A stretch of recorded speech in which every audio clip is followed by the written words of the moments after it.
Sir இப்போ நீங்கள் சொன்னீங்க குழந்தைங்களுக்கு ஆட்டிசம் அப்படின்னு சொல்லிட்டு.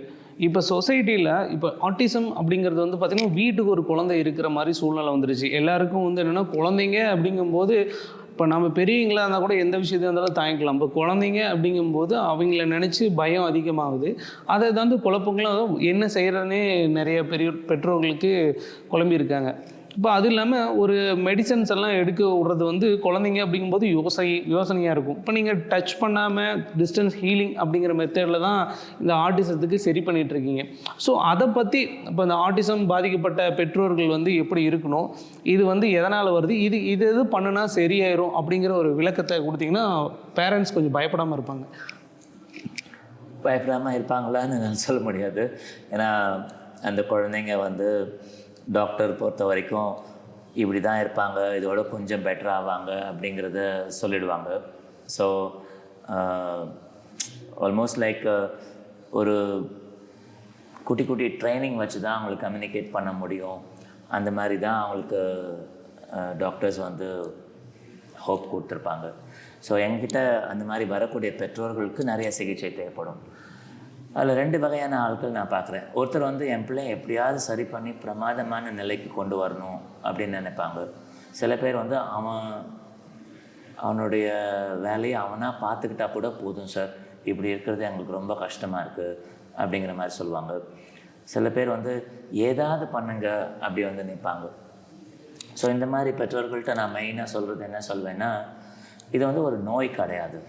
ஏன்னா இவங்களுக்கு நீங்கள் பார்த்தீங்கன்னா இவங்க பிரெயின், இவங்க ஹார்ட்டு, இவங்க ஃபிசிக்கல் பேராமீட்டர்ஸ் எல்லாமே பார்த்தீங்கன்னா நார்மல் பிள்ளைங்களுக்கு எப்படி இருக்குமோ அதே அளவு தான் இருக்கும். இவங்களோட பிரெயினில் எந்த டிஃபார்மிட்டியும் இருக்கிறதா பெரிய டாக்குமெண்டேஷன் இருக்காது.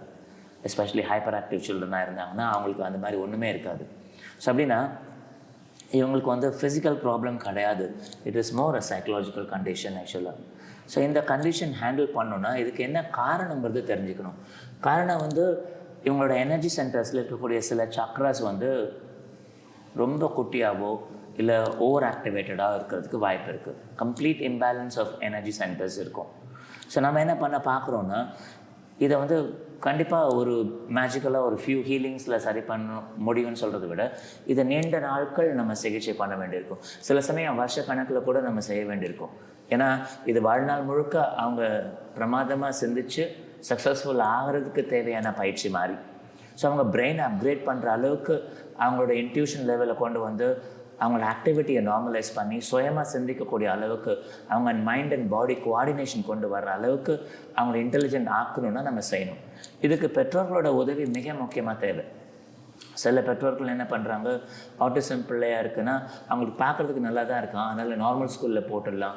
இப்போ எதுக்காக நார்மல் ஸ்கூலில் போடுறீங்க, அவன் வந்து கஷ்டப்படுறதுக்கு வாய்ப்பு இருக்கே அப்படின்னு சொன்னால் கூட அவங்க மற்றவங்கெல்லாம் தப்பாக நினச்சிடுவாங்க. ஸ்பெஷல் ஸ்கூலுக்குள்ளே போனால் அந்த மாதிரிலாம் நினச்சி ஓவர்லோட் கொடுக்கக்கூடிய பெற்றோர்கள் இருக்கிறாங்க.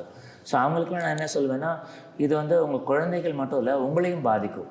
ஸோ அவங்க வளர்ச்சியை பாதிக்கும். அவங்களுக்கு லோ செல்ஃப் எஸ்டீம் இல்லை புவர் செல்ஃப் இமேஜ் கொண்டு வந்து சேர்க்கும். ஆனால் ப்ரானிக் ஹீலிங் மூலமாக நீங்கள் ஆட்டிசம்க்கு ஹீலிங் பண்ணும்போது இந்த மாதிரி ப்ராப்ளம்ஸ் எல்லாத்தையும் குறைக்க முடியும்.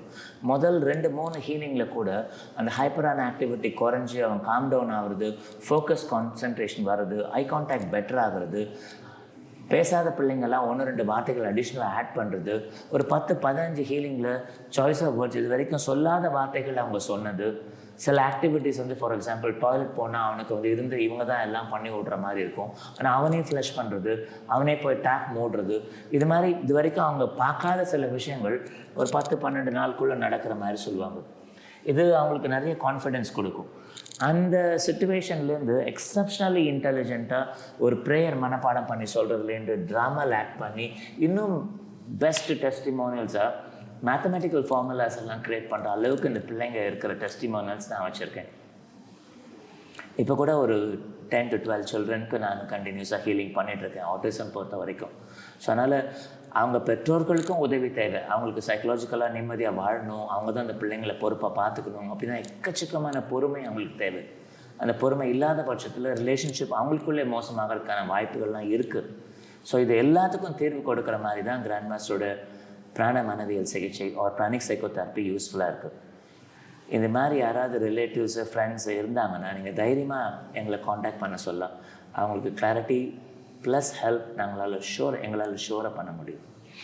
இப்போ சொன்னீங்க ஏதோ ஆர்டிசம் வந்து நம்மளால் ஓரளவுக்கு சப்ளிமெண்ட்ரியாக ஹெல்ப் பண்ண முடியும்.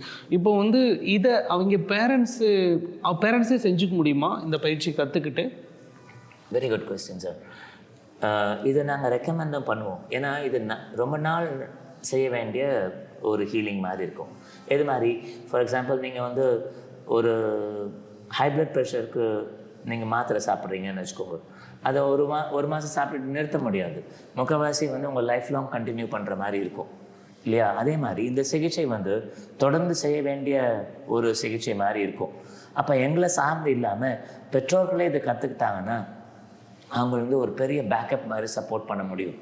I have seen kidney problem இருந்து கிட்னி ப்ராப்ளம்க்கான சிகிச்சை எடுத்துக்கிட்டு அந்த கிளாஸ் கற்றுக்கிட்டு தன்னைத்தானே சிகிச்சை பண்ண ஆட்களை நான் பார்த்துருக்கேன். டயாலிசிஸ் கண்டிஷன் ரெக்கமெண்ட் பண்ண ஆள் அதுலேருந்து வெளியில் வந்து ஹீலிங் ப்ளஸ் செல்ஃப் ஹீலிங் மூலமாக சஸ்டெயின் பண்ண ஆட்களை நாங்கள் பார்த்துருக்கோம். அதே மாதிரி உங்கள் குடும்பத்தில் ஒருத்தர் மட்டும் இல்லை 2-3 பேர் கற்றுக்கிட்டா கூட இந்த பிள்ளைங்களுக்கு அந்த பெற்றோர்களுக்கு தேவைப்படக்கூடிய உதவியை செய்யக்கூடிய ஆட்கள்லாம் மாறுறதுக்கு வாய்ப்பு இருக்குது. இன்ஃபேக்ட் அவங்க மற்றவங்களுக்கு சிகிச்சை செய்யும்போது கூட தான் பிள்ளையை மட்டும் இல்லை மற்றவங்களுக்கு சிகிச்சை செய்யும்போது அந்த நல்ல கர்மா கூட இந்த பிள்ளைங்களுக்கு கொடுக்கறதுக்கான வாய்ப்பு இருக்குது.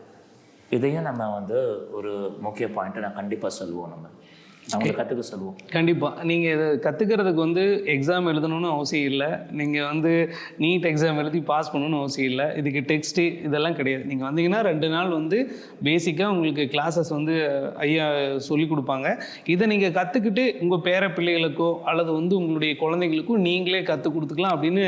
ஸோ இந்த ஆப்பர்ச்சுனிட்டி வந்து ஏன்னா ஒரு கலையவே உங்களுக்கு கற்றுக் கொடுத்து அதை நீங்கள் உங்கள் குழந்தைக்கு பயன்படுத்திக்கலாம். இப்போ இங்கே கூட நீங்கள் வர தேவையில்லை அப்படிங்கிறத எவ்வளோ வெளிப்படையாக சொல்லித்தரது அப்படின்னு ஐயா சொல்கிறாரு. தொடர்ந்து